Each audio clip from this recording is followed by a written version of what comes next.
today. We're in episode Perfect. 22. Um, I am flying solo today, so you have to deal with my sloppy intro to the show rather than the more professional intro that Alan usually does. But he will be back for next episode, and he actually might join this episode if he's back in time. He's just doing something with family at the moment. Um, but look, we've got an exciting guest here today. We've got John Waldron, who goes by IrishBitcoinMan. He's very active and vocal on X, plenty of posts, plenty of content out there. We followed each other for a while, and we recently met at a Bitcoin event here in Ireland, where John was representing BitVault. We get chatting for a bit. Obviously a nice guy. We decided it'd be good for people to hear John's background story and, of course, a bit about what's going on in BitVault. So, John, first of all, how are you? How are you keeping? Hiya, Chris. Yeah, great. Doing really well actually. Yeah, it's I'm here in Ballymena, so we've probably timed this a bit better. We were going to talk last week, and of course, last week was a bit hairy over here, but not so much directly Bitcoin related, but maybe Yeah, a wider context kind of thing. But yeah, no, not doing too badly, Chris, at all. good, good. Yeah, I observed it from afar. Yeah, some interesting scenes, but So did yeah, I, to be honest. yeah, good, good. Yeah, we'll jump in if that's all right. John, just directly get into your story. Yeah. Yeah, I know we have plenty to cover. Like we'll cover your story a bit about BitVault. We'll get into Bitcoin treasury companies as well. I know you're a big advocate of GameStop and a couple more topics Yeah. around that as well. So, yeah, look, yeah, what got you into Bitcoin? What got you hooked? Like, what was the kind of the draw? Well, yeah, I love that question. Like, it's definitely, it's the kind of the hero origin story, really, for a lot of people, isn't it? But and everyone has their own kind of unique way of how they got there. But for me, I say to people, especially, you mentioned GameStop there. GameStop was my first love, and Bitcoin is my true love. So what I mean by that is, if you remember the COVID lockdowns and stuff, we didn't really have much to be doing. Most people, right? You were locked up and didn't know what else to be doing. And my mate texted me in January 2021. Oh, the markets are going completely crazy. Have you seen this? And I don't know how much you know about the GameStop stuff, but that was when the kind of what they call the sneeze was happening in January 2021, when the kind of a short squeeze was being started, and all the Wall Street bets and Reddit got in, and everyone started trying to buy GameStop, and I was like, oh, because I would have been very left wing, still identified myself in that day, and a big part of the rallying call was, uh, you know, fuck the banks, so to speak, and make money at the same time. So COVID was there. I was like, what else am I going to do? Might as well join in. So found an app that would let me buy some, got some GameStop. And then they switched off the buy button, and I'm there thinking like, oh, I didn't really know much about markets. I had just been there keeping my money in banks and savings account most of my life, and I was there thinking, this can't be right. How they can't be switching off a buy button like that. I thought this was a free market. That's what they're always saying with this capitalist crack. And so that really confused me and stuff, and I just bought completely into the hype around GameStop on one level, just really just like going in for a quick buck at first, as well as kind of fuck the system narrative. But yeah, so like that all kind of slowly, well, I don't want to even say fizzled out, because obviously GameStop has kept going, but like the energy behind the squeeze started fizzling out. They turned off the buy button, the kind of momentum died down initially, and I was there thinking, what else? GameStop really has opened my eyes here. Like, I could have been invested in companies and stuff, and really, like, if I'd been paying attention, I could have been involved with this from the start, and not missed out. And then the news came through that Elon Musk had bought a big ton of Bitcoin. I don't know if you remember when he started stacking for Tesla. And Elon, of course, has a very mixed reputation for a lot of people. But I was there thinking, like, the man's obviously a billionaire. He's done well for himself. I might as well buy some of this Bitcoin crack, dip my toe in, and see what it's like. So I bought like maybe 100 quid's worth, just for just to say I had some. And so that was 2021, and then I was thinking, like, well, what else? What is the stuff that I bought? I better probably research it now, just to see what the hell this is. So I got, went on YouTube, Bitcoin, and then basically discovered the rabbit hole of Michael Saylor and Max Keiser podcasts. And of course, with 2021 in those days here in the north, things were still locked up for the most part. You know, you had nothing really better to do. So I was there just at a kind of meeting of time and place that I was opened up to all the sweet analogies of an energy, the analogies of Michael Saylor and the energy of Max Keiser ripping up dollar banknotes on different shows. So that really like spoke to me, like just everything about it. And it took me a couple of months or maybe several weeks really before the penny dropped around like kind of the use case and value of Bitcoin and how it was backed by like the energy that secured it with the network. So after several weeks, and then slowly GameStop was not as big a thing for me. Like I still kept my money because I believed in that, you know, if they switched off the buy button, there was obviously like a reason for that, you know, and that was like a glitch in the matrix. But it really woke me up to like so much more, and then I fell in love with Bitcoin. And you know, Bitcoin, as I'm sure you've talked with other people about, it speaks to so much more beyond the idea of making a quick buck, right? You know, once you learn about it, you know, it changes your mindsets and opens your mind to you know, philosophy, politics, technology, all these different things really. And yeah, I just fell in love with it really at that point, and realized I was a Bitcoiner, and I just hadn't known it up until that point. Yeah, well, like that's a short time to get on it. You know, like from going from GameStop. I actually remember all these events too as well. I remember GameStop. I wasn't involved in it at all, but I remember the hype. Like I was very sold on Bitcoin long before Mm, that, so didn't cross over into that realm. But I remember Musk buying it. I think it was, I'm going to say between March and April anyway, of 2021. And I remember, I think it had like a 7K candle or something in one day, mm, from something like 30 odd thousand up to maybe 42, something like that in a day. And that was interesting. And the same thing happened. A couple of my friends were messaging me as well. And sometimes that's what it takes, you know, somebody to highlight it before someone pays attention. And then once they pay attention, then they start researching more. But it's still a short period for you to be able to catch on to that, you know, from, um, you know, matter of weeks or months of going down that rabbit hole. It must have been just consuming content. Like, was there anything specific, you know, that drew you towards it? Like, is there anything specific? Was there a light on moment, or was it a gradual learning period? Well, I do tribute like as bad and all as COVID was and lockdowns, people, you know, and the economies and stuff haven't recovered, you know, but like the COVID, not only did it like give me the opportunity and time to seriously consume this stuff and get an orange pill myself, so to speak, via YouTube. You know, the printing of money and stuff that they did led to the kind of environment where Bitcoin's finally, you know, had more room to prove itself, so to speak. And the macro and economic kind of side of things. So, you know, that's basically what led to Michael Saylor getting into it, right? You know, he was on a Jordan Peterson podcast there talking about his reasons for it, and you know, COVID was, you know, the inciting incident, I think, for him. And just further down the line for me, it was kind of the circumstances that allowed me to do it. So yeah, it was really just locking myself in a room with Michael Saylor and Max Keiser podcast pretty much. Yeah, And I think it was as what, and Michael Saylor is amazing, like with his analogies and stuff, and he can be, you know, he's not always patient, I would say, but he's for the most part quite patient when he's talking with people.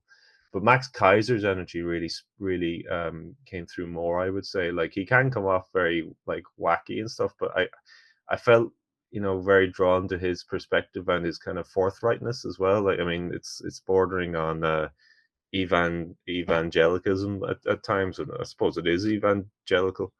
But yeah, that's what really spoke to me most. And the light bulb moment was him a podcast, him talking about the the the penny drop about the network and the energy that's used to that's what backs the network as such. And when I compared that to what or backs a Bitcoin, and when I was thinking like, you know, nothing really backs paper money other than you know, the fact that the American government has, you know, all these armed forces, you know, backing it. That's based on force, which is never really like a true incentive in the long term of things, you know, like at least for building on proper foundations. Like and Bitcoin, it aligns so many incentives that we'll get into more. But yeah, so I would say that's pretty Yeah. much the best way to summarize how I orange myself.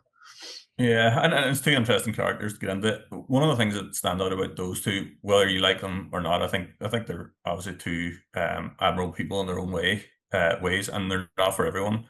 But if you look at their track Mm. record, like if you look at Saylor, his interviews back in 2011, talking about like how mobile phones are going to change the world. And I know, like, again, people think you might be late to mobile phones talking about it in 2011 when the iPhone was released in 2007, but the next 10 years, from then until he discovered Bitcoin, or 9 years, he was right. He was completely right. And he wasn't on Bitcoin at the very beginning.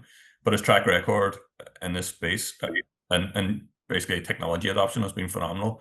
And Max Keiser as well. If you look at his early interviews, back then, like, there's not much that he's been wrong about so far. Yeah. Maybe the timings on some things. I know some people might throw out a price prediction here and there. And it seems like everything that he said so far has came through, and he's got some huge predictions going forward as well. And it seems like it's just so black and white about it that it's going to happen. He just can't give a full time frame, but it's like he's been thinking about this for so long, many, many years, how this could play out. Probably even before Bitcoin, because he was kind of on the, silver and gold before that. So yeah, it's interesting. Like, probably two better people at that time to go through. I was kind of probably a cycle earlier with Andreas Antonopoulos, and it wasn't as aggressive and forthright, but it was very black and white thinking, very technical. But once Saylor and well, Kaiser's been there for a while, Saylor definitely opened up a lot more people's mind about Yes. as an asset class. Like, so, yeah, it's interesting. One of the things, I don't know if you did think about this at the time, like switching off that buy button on, it was probably Robinhood or whatever it was at the time. Yeah. That's not possible in Bitcoin. Did you get to that point where censorship resistant money is a big factor? It probably didn't dawn on you straight away either. That No, not straight away like that. The more work you do, the more pluses you find out about Bitcoin. But I mean, yeah, part of the reason I became such an advocate for the idea of GameStop buying Bitcoin was that idea of the buy button being switched off. I mean, a big part of the buy button being switched off. I don't know. Have you ever seen the show Seinfeld? Seen yeah, yeah, Seinfeld? so yeah. Yeah, I could probably quote most episodes. Like there's a great episode where your man Jerry buys a jacket and he doesn't care for the guy who sold it to him. So he decides to return the jacket, and the saleswoman will say, "Why are you wanting to return the jacket? Like you have to give us a reason." And he said, "For spite." And I kind of felt the same way about like the buy button in the beginning. It was like, well, fuck you guys anyway. Like I'm holding on to this stock, for as long as I can now. As just to kind of for spite at the end of the day. And the reason, I mean, and that's what appeals to me so much about Bitcoin is that kind of rebel side. That kind of you can get out of the system, so to speak, and you're sovereign, and you can give it two fingers to the banks and stuff who have been, you're. I actually forget what age you are, Chris, but like you're pretty much my age, right? I'm 33. I'm not You're older, probably younger. but Are older. you? I Yeah. thought you were younger, to be honest, for a second. But like, we grew up with the 2008, 2009 stuff, and there's always like a banking crisis around the corner, and then there's no what's the word um sense of safety or security really in there's always going to be another crisis like down the line. There was the Greek sovereign debt crisis. The South had to be bailed out. COVID came along, they had to print a load of money, like, and people complain about the volatility of Bitcoin when actually, like, if you hold on to fiat and stuff, you're not, the more you think about it and look into things, you realize how scuppered you really are, and the idea of sovereignty really kind of takes hold that bit more.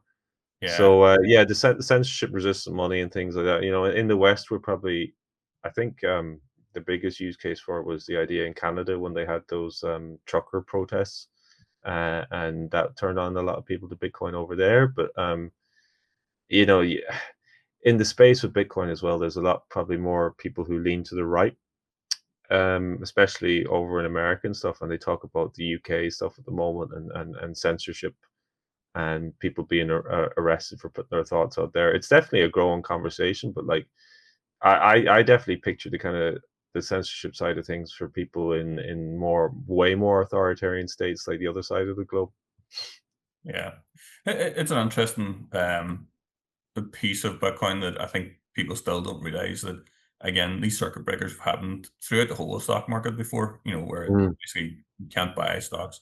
We also know that it's closed at weekends. We also know that it's closed on yeah, evenings.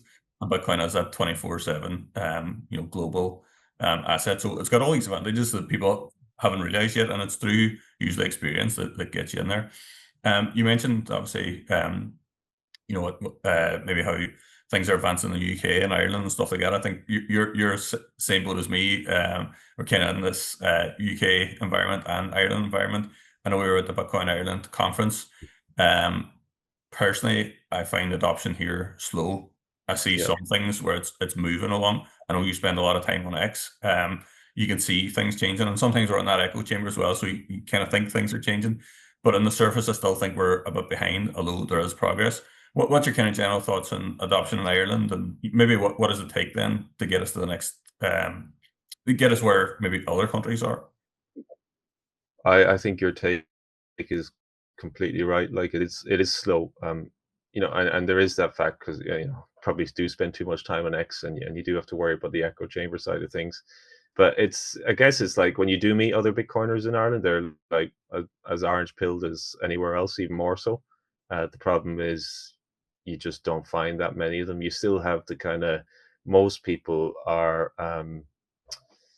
well, like there's the kind of RTE listening more than Ireland people who just dismiss Bitcoin. The kind of they listen to David McWilliams, and he's not into it, so they kind of say, "Oh, I don't have to look into it," and they associate Trump with Bitcoin, and they don't like Trump because of this reason and that reason, and don't get me wrong, there's many reasons not to like Trump, but like the problem is that they're more concerned about personality and their own perceptions rather than looking at reality and what Bitcoin actually is. At the end of the day, like it's neutral money.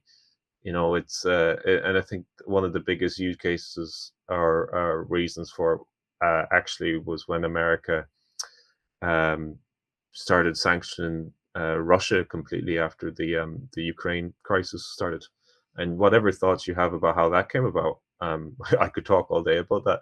Um, the idea that like America can just decide they don't like a country and turn you off, and loads of countries saw what happened with Russia, and they decided no, this isn't for me. We can't be subject to the whims of America, and because America's like losing so much kind of standing and ground, I think in economically in many ways, like I think de-dollarization and those ideas, they're kind of accelerating this look for an alternative, and it's happening everywhere, and it's happening independently.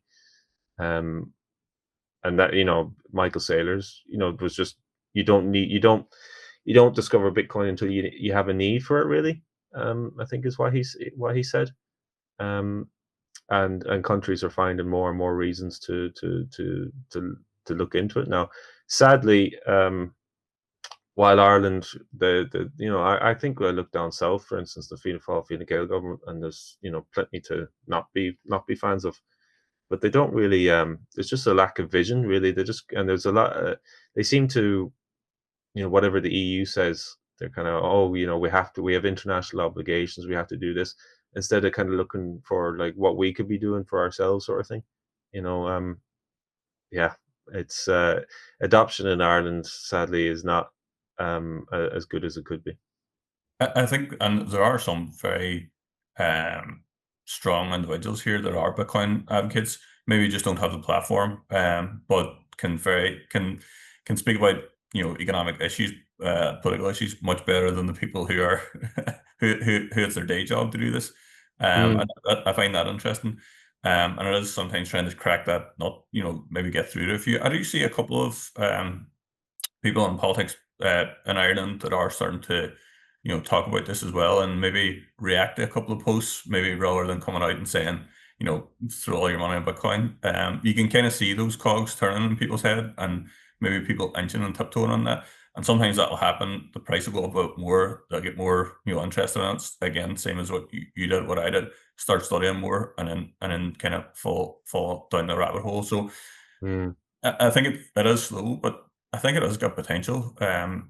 Again, I don't think there's a lot of challenges in Ireland, especially economical, but other.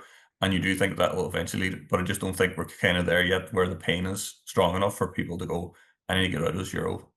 I Yeah. need to fix this whole system. It's just not quite there yet. And we talk about this quite often, John, as well. Like, what is the thing that will push the people of Ireland across the line? Will it be, Conor McGregor, whoever it is, like whoever most people like in the country, or maybe a couple of different um, talking heads, whether political, celebrity, whatever it's going to be, come out and start endorsing it for people to jump into it, which does Mm, happen, and start mm. thinking about it more? Or is it going to take, pain? Like, is it gonna be too late? Where people have to rush to it, like, yeah, Yeah. it's hard to find to identify what path Ireland's going to go down. Oh, I mean, yeah, I mean, if I'd love to do it, and I've thought about it, but you can everyone like who's studied Bitcoin enough can see like it coming down the road. Like the question, but there's like the path in between to get there. Like nobody knows what that looks like as such. And in Ireland, like, yeah, it's hairy. I do like you can have various opinions of Conor McGregor and stuff, but like I think him coming into the space, it's got to be more good than bad. Like obviously he has like a reputation among for a lot of people, and he's got sort of a murky history in some regards. But I think if he gets ordinary people talking about it and thinking about it, that's probably more good than bad. It's just kind of trying to avoid those links for people with, oh, Conor McGregor inherently bad, so Bitcoin bad, or Trump, completely bad. They have to see it as like neutral money. Bitcoin doesn't care whether Trump's buying it or China's buying it, Putin's buying it. Whatever your opinion of these people, Bitcoin goes on, and you might as well kind of study it for yourself and buy up as much as yourself that you Yeah, can. And what in the moment right now is Bitcoin. Michael Saylor always talks about what he's been saying a lot recently is the idea of the Bitcoin gold rush. You got 10 years to buy it, and it's really been going the last little a year or so. I think is the term when he said it started. So these years are key, and I just hope that we're not the people running the country down south particularly or fall into groupthink with what the EU wants, but the EU wants to centralize power in Brussels for the most part. And there's lots of good things that the EU has done for us and things, but ultimately, it's better for me when people have more power for themselves. I think, and Bitcoin is the best way to do that. Um, yeah, so I think. It's going to be hairy. I think it's going to take more pain, and there definitely seems it's just even the last few weeks on the international look. We seem to be on the brink of America starting war with Iran at the seemingly at the behest of Israel and stuff. The economy is not that great across the board, I would say. Still plenty of conflicts outside of Israel and Iran and Gaza. Um, so yeah, I think the summer could be crazy, like in terms of economic factors. Nobody really knows, but if you have Bitcoin in the bank, so to speak, if you've you're sitting probably prettier than most. yeah, yeah, yeah. Good point. And again, not a lot of people see it, but hopefully, people listening then will start taking more of an interest in this, or yeah, at least start looking into it. Like, even if you look at the price history, like that's a metric that people that can catch people, and start drawing people in. Like, I suppose the message from most Bitcoiners aren't go out and buy Bitcoin. It's, have a look on this, start looking at it, Mm, figure out what the problem is today in society, link it back, and is money part of the problem? And to me, when you reach that conclusion, and you do enough study on it over the years, that is a conclusion you reach. mm, I mm, want to jump into BitVault as well. I know we were representing in Bitcoin Ireland event when I seen you.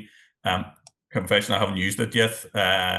obviously navigate about the website, chatted to you about it. Uh, but I have a general idea what it does. There are, like, well, I'll get you to describe it in a second, but it's kind of like a Bitcoin custody wallet option, and there are a couple out there at the minute, probably more than a couple in this space. Can you just give the audience maybe a bit about what it is and maybe what stands out? What is a unique feature or something different about BitVault? Well, we're really trying to get people to do beta testing at the moment. That's going to be set up for, I believe, September time is when we'll be rolling that out. So it's not, out for everybody at the moment. But yeah, it's kind of the next level of Bitcoin sovereignty and security. Really, it's like multi-signature and time delay and inheritance setup.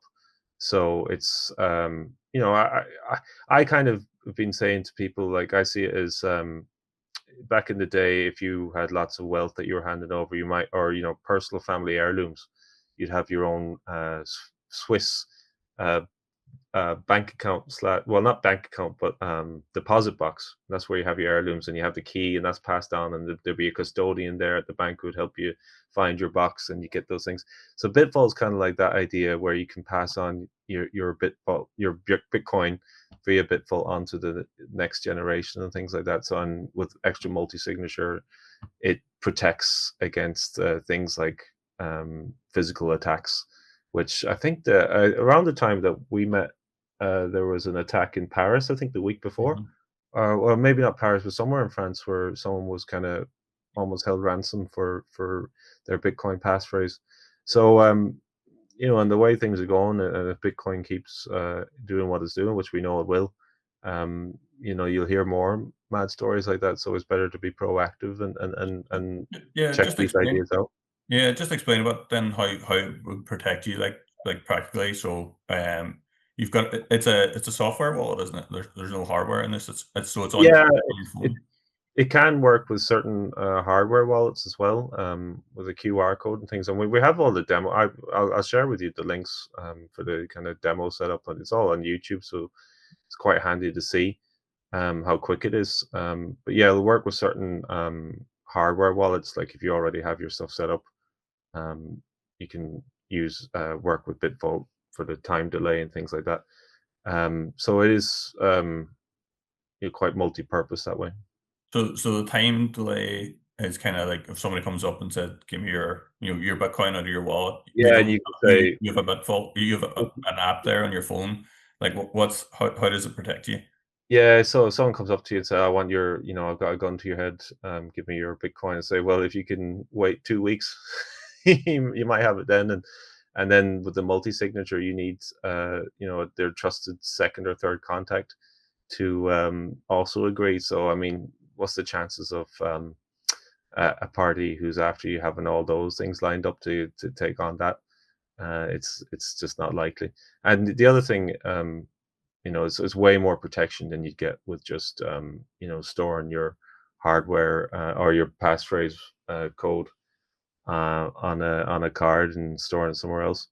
Um, and the other thing BitVault will be doing later on, I think, is working with companies and institutions to kind of bring this extra level of security as well. So it's quite an interesting idea, and it's just that extra bit of peace of mind, I think, for and I think I saw today there was another thing.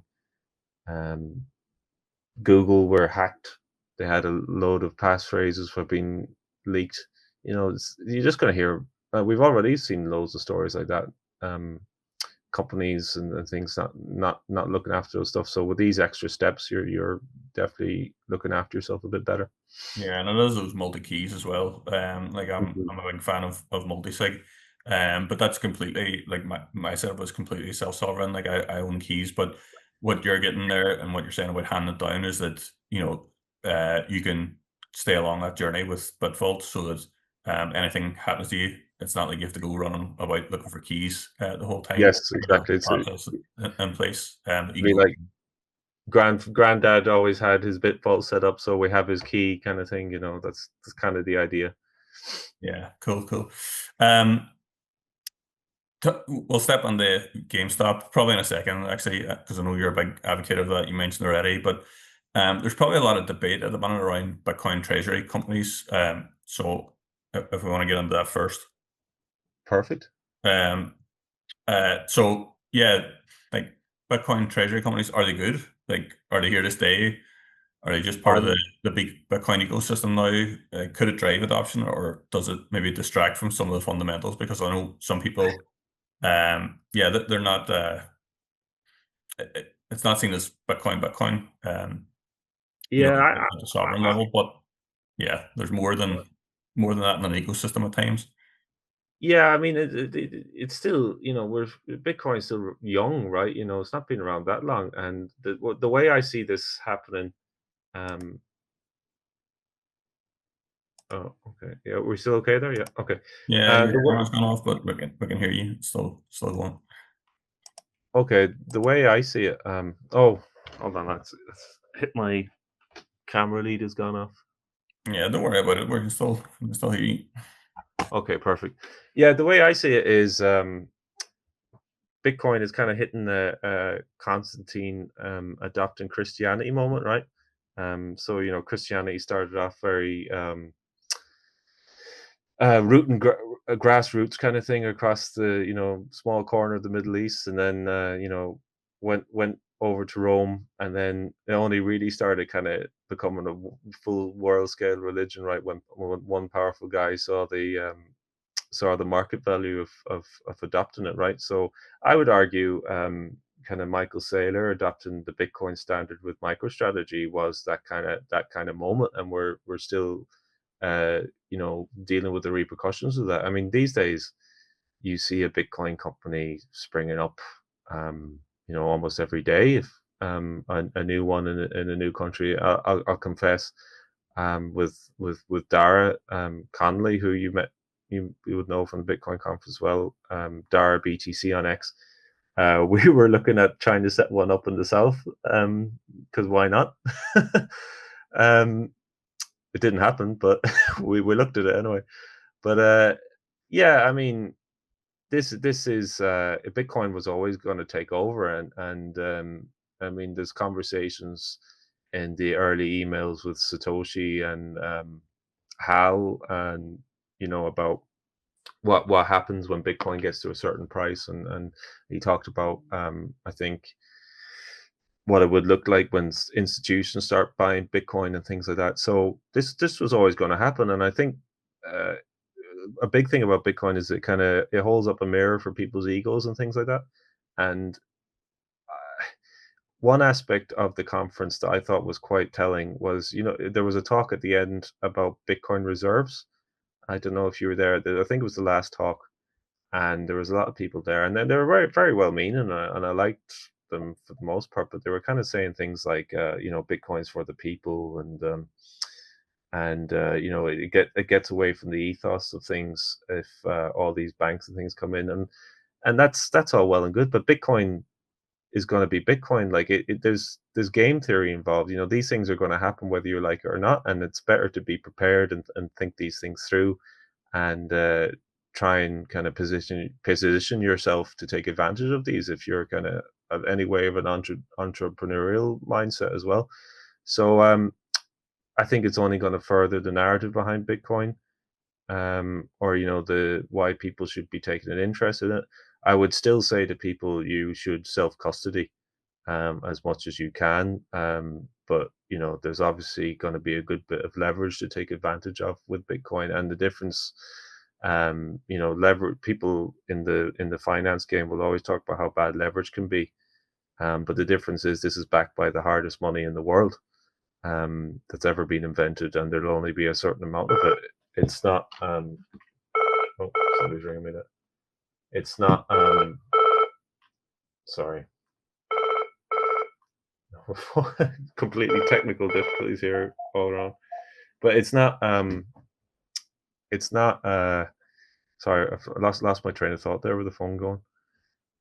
Yeah, just like people talk about self sovereignty, but it's kind of always inevitable in a way. Yeah, yeah, it's always inevitable. That's right, and even with um, that leverage being there, like Bitcoin, because it's the hardest money that's ever been invented. It's going to kind of sit okay in the long run, in my belief. Yeah, it's an interesting time. I think it's good for adoption. I think overall, if we move any way swiftly to a Bitcoin standard, I would want to be holding Bitcoin because the companies then that you're backed in are holding Bitcoin only, and the fiat system is destroyed. So, kind of It's end the game. Yeah, it's the underlying asset. yeah, yeah, yeah, and I think your key point in that was preference always is self custody. Own your own Bitcoin, own your own Yeah, keys. there's no But if reason people you want can't. to, There's yeah, no reason you can't do both. Like, it's not yeah, either or. Like, and it's just the way the world's going to go. And you can kind of hold your ideological position of, oh, I don't want these big entities and stuff coming. Like, but they're BlackRock. You're going to stop BlackRock? No, they're going to be buying up, and I'm not going to pretend buying up as much as they can. But what you can do is kind of position yourself to buy up as much as you can, and place yourself to take advantage of them buying it up. yeah. And I think everybody has short, medium, and long term goals as well. Like you can have your Bitcoin in cold storage, somewhere long term, and you might have short term or medium term goals. You might want to, gamble even in a very short term with something, take a risk on something, or maybe a medium term play. You want to get to somewhere within the next 4 to 8 years or whatever. So that's all people's choices. That's free market. Well, that's it. Yeah, Yeah. So people's choices. Yeah. yeah, I still would be more in the, not more in definitely in the camp of self custody Bitcoin. I think it's the winner in the end. I think there is probably over maybe the next decade or two a lot of I don't know if it's going to be rug pulls is the right way, but some banks or some companies. I don't think we've seen the last of FTX as Yeah. what I'm getting at. I think that'll happen again, and people will learn lessons, and the lesson to be learned over and over again will be, well, I need to hold my keys. So Yes. but and there's still going to be winners. Do I think MicroStrategy are going to mess up? There's a small percentage. I don't think so. But again, always an outside chance. Is there a chance you're going to lose your keys as well? I suppose. So yeah, there's risk in everything. Hmm. What about GameStop then, John? I know you're a big advocate. That's how you entered this space, as you say, as your first love in this kind of investment world. Have they lost momentum? Like what like to me, looking at it from the outside, again, I haven't been involved. A lot of hype around it, a lot of announcements, a lot of like the photo with Michael Saylor, a lot happening, and it seemed like they just dipped their toe in it. And I think there's been some other maybe capital raise between now and then. I'm not sure. Again, I don't follow it that closely, but it does seem like the ones came out of the States. But yeah, what's your thoughts on that? Oh, I'm still a bull. I still think it's going to do well, but as I said, Bitcoin is my true love. So I'll never say.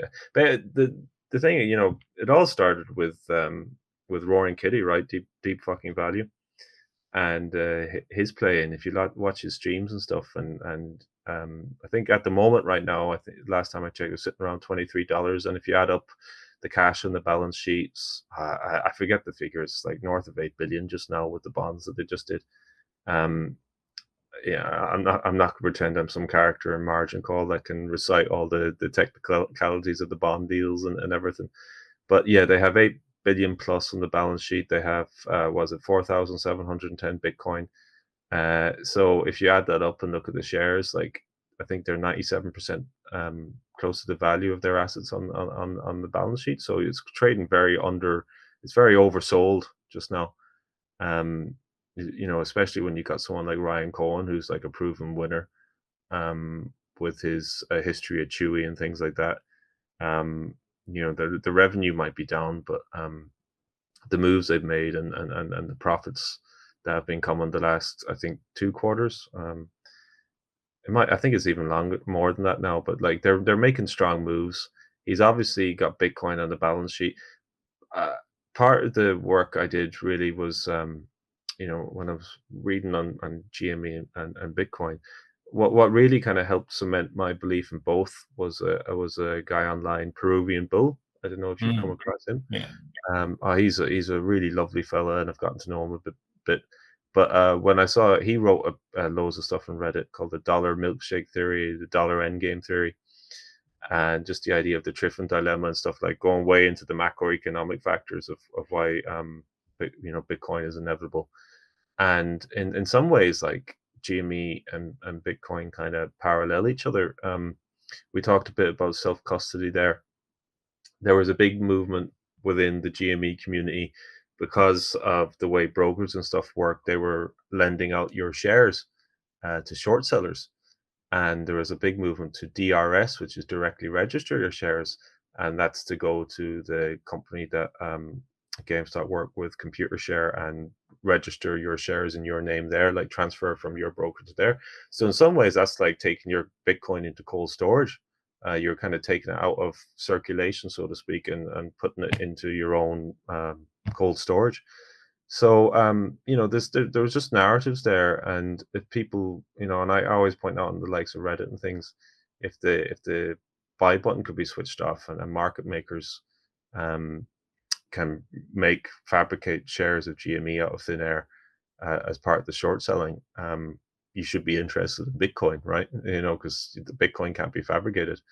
Um, like shares and fiat money can, the way we've known. So yeah, the momentum kind of went down a good bit last week with what they did with the bonds. Nobody saw that coming, but and there's been a lot of the Bitcoiners who were getting into GameStop, like, who were starting to buy into the narrative. They were seeing, like, a meme company, getting powered by Bitcoin. That was it was a very fantastic narrative to kind of to buy into. But the problem is, there's not that much transparency from the board, Ryan and Larry Cheng and people. So it's the main reason I've stayed in it, most of all, as much as all those other factors go into it, is Ryan Cohen has only increased his stake. He's not sold a single share. So, unlike Bitcoin, where we can look at the blockchain and see who has what, and we know how much Bitcoin will be in circulation. We it is a little bit based on faith in Ryan Cohen being a real one, but and some ways, the people come out with Michael Saylor as well being a guy. Can we trust him? Like, people go on about proof of reserves and stuff, but for me, like, I feel like Ryan Cohen and Ryan Cohen and Michael Saylor are two of the kind of realists, quote unquote, CEOs out there. Like, they're always talking about shareholder value and things like that. And just from their actions and stuff, that's a big thing. Ryan Cohen says, judge us by our actions. And as long as he doesn't sell a share, it's essentially a bet on the management. And that's what Roaring Kitty and stuff says. And as far as I know, and as far as most people know, he's sitting there waiting in the wings, ready to pounce again. So, and we don't know how much more Bitcoin they still could be buying. I think there's more to that photo with Michael Saylor. I don't believe you come away, a guy with the tweets that Ryan Cohen has, who basically an Austrian economist, without saying as much.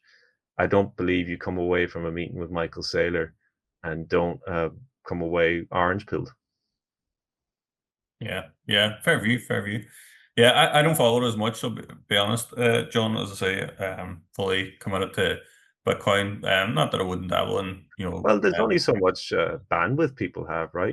Like, that's another thing with Bitcoin. It's like, lots of people are just trying to live their lives and get by in the system that's there. So what's your yeah, focus? you have to have the bandwidth Yeah, to take all this on. So yeah, yeah, I don't know. I'm probably at the end of my own bandwidth, because the saga is so crazy in many tops and terms. But yeah, I just keep coming back to the likes of Ryan Cohen not selling the shares and stuff, and then Bitcoin being the hardest money ever, and it just seems like they're the two best things to own right now.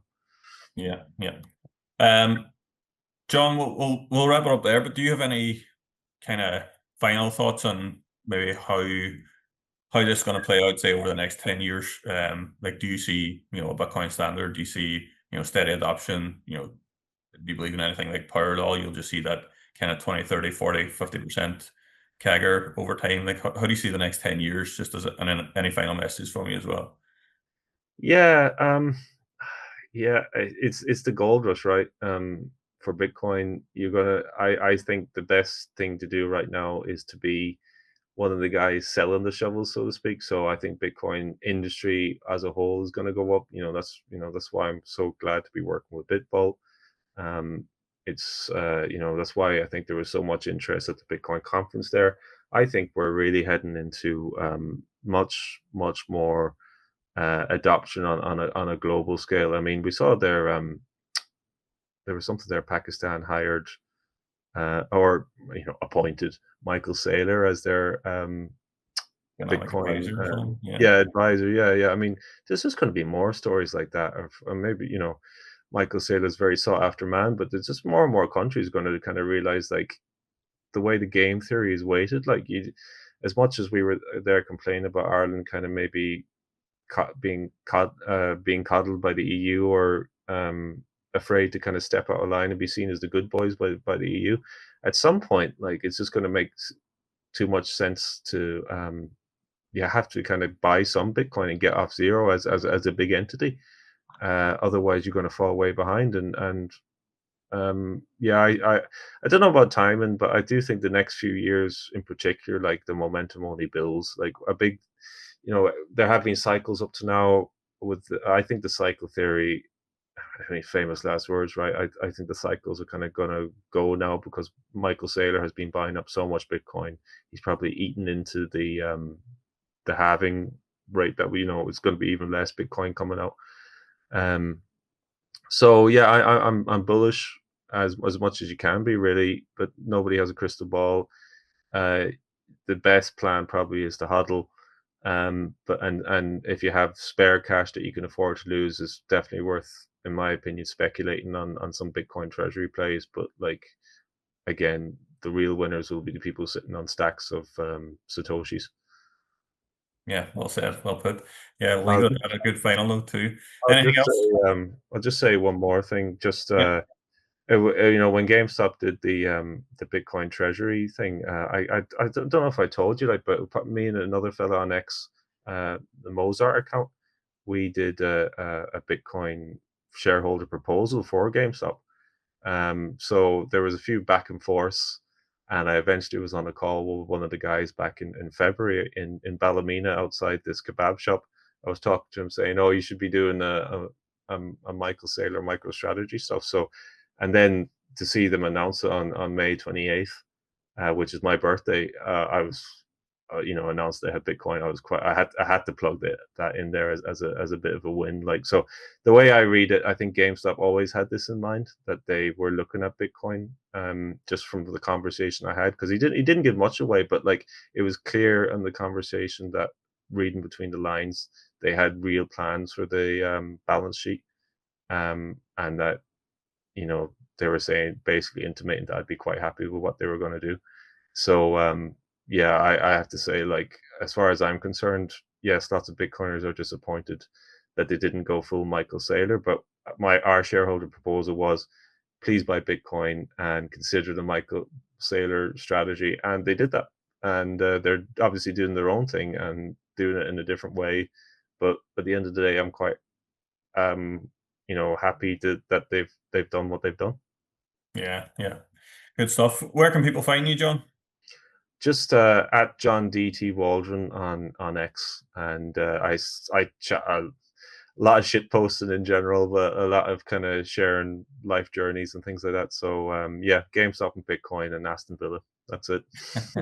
You've done a few spaces recently too, as well, have you? Or were you Yeah, involved with them? Yeah. yeah. I've done the odd podcast as well, and a few spaces here and there. But yeah, generally just retweeting what people with more brain cells on the macroeconomic front, and just trying to read the tea leaves. Yeah, it's a great community, to be honest, and great It to get is. involved, and you make friends through it. So yeah, great. Oh, absolutely. Like, we'll definitely get a pint ourselves one of these days, right? Yeah, we should definitely. But yeah, look, great chatting to you. Love that. Great catching up. And yeah, for anyone listening, we'll drop a few links below to BitVault and John's account if you want to follow along.